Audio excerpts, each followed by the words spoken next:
You withdrew the guidance. The world is reopening. China is, we understand, trying to get back to normal. Europe's beginning to try and reopen. Has the narrative shifted at all for you since you guided and withdrew the guidance earlier 6 weeks ago? Good morning, thank you. Now, I would say it's too early to say that things have changed. So the situation is very dynamic. We see now there is a easing of the lockdown also in Europe. We see that China is getting back on a sort of recovery, but there is still very much of an uncertainty. So from that point of view, we remain kind of cautious. When you look at our numbers for the Q1, you can see there was an impact coming from COVID. But I'd like to stress that if you adjust the number for the COVID impact, the underlying performance is very good. So as Allianz, we are going to keep focus on delivering on our agenda, on delivering on the underlying performance, and then the impact of COVID is something that we will have to handle as we go through the remainder of the year. Giulio, great to speak to you this morning. Let me ask you about the COVID impact then. Can you give us a little bit more detail and colour on how exactly the corona crisis is hitting the business, whether through claims or in other ways? Yes, when we just look at the Q1 numbers, we have quantified the impact coming from COVID at about 700 million euro. Thereof, 400 million are coming from the property casualty business and 300 million are coming from the life business.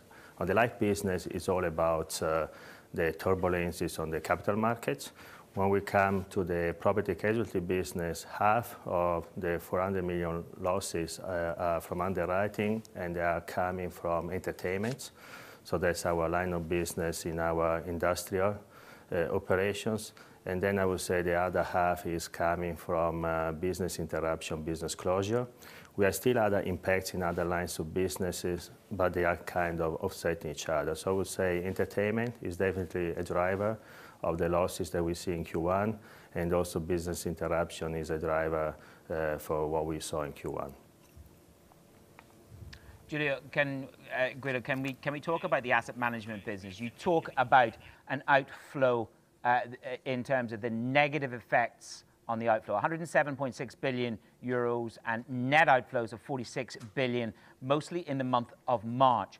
Have the outflows slowed down? What can you tell me about the pace of movement from the asset management business? Yes, so we saw outflows in March. As of February, indeed, we had inflows. Then March was a tough month, but that's very important. First of all, what we saw in March is not Allianz or PIMCO specific. There was about retail investors going on the sideline. So we can also count that as the markets are stabilizing, that these investors are going to come back. On the institutional side, we think there might be even opportunity. And so when we look at the flows in April, but also at the end of March, we saw some stability coming into the flows number that we see. So there was pretty tough in the middle of March, but then it got definitely more stable. So we look forward, coming back to the question you just raised at the beginning of the conversation, with some optimism based on the fact that we see more stability. But again, it's too early to say how the rest of the year is going to play out. Yeah, a lot of CEOs and CFOs with you on that, Giulio, in terms of the difficulty of forecasting. But nonetheless, in terms of the 2020 outlook, I know you may not be able to give precise numbers or anything like that, but can you at least tell us whether 2020 will come in below last year's operating profit, significantly below perhaps? I can tell you it's going to be definitely below the operating profit of 2019. And I would also say that we expect to be significantly below what we had last year. I still believe we are going to have a very good operating profit when you consider the circumstances, but clearly we are going to be short of the numbers that we posted last year. Guido, you talked about the shift in sentiment. I want to drill into that from the institutional side of the business. We've got the Fed deploying backstop after backstop, buying corporate ETFs today, the ECB actively engaged in the market. To what extent is that driving the flows within the PIMCO business, and where is that being felt the most? Is it in high yield? Is it in IG? Just give us a sense of the flow of money on the backstops. So I would say what the central banks are doing is not directly helping PIMCO, the asset management companies in general, or even the asset side of the insurance business. But clearly there is an indirect impact because this creates stability. There is more liquidity in the system. So from that point of view, definitely the intervention from central banks is helpful to create stability in the environment.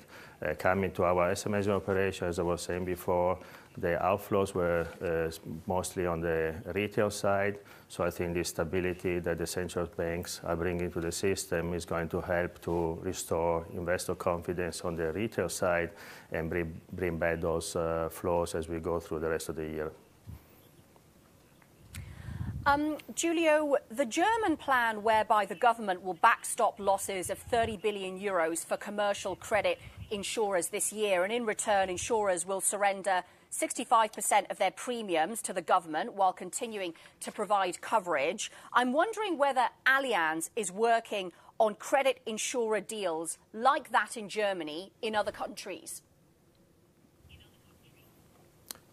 Yes, so we are working with governments in all countries, I would say, to find this kind of arrangement, and the arrangement can be different country by country. So in some countries you might have agreements similar to what we struck in Germany. In other situations the agreements might be different, but the outcome is more or less the same, which is we don't want to withdraw capacity. I think that withdrawing capacity wouldn't be helpful for the economy.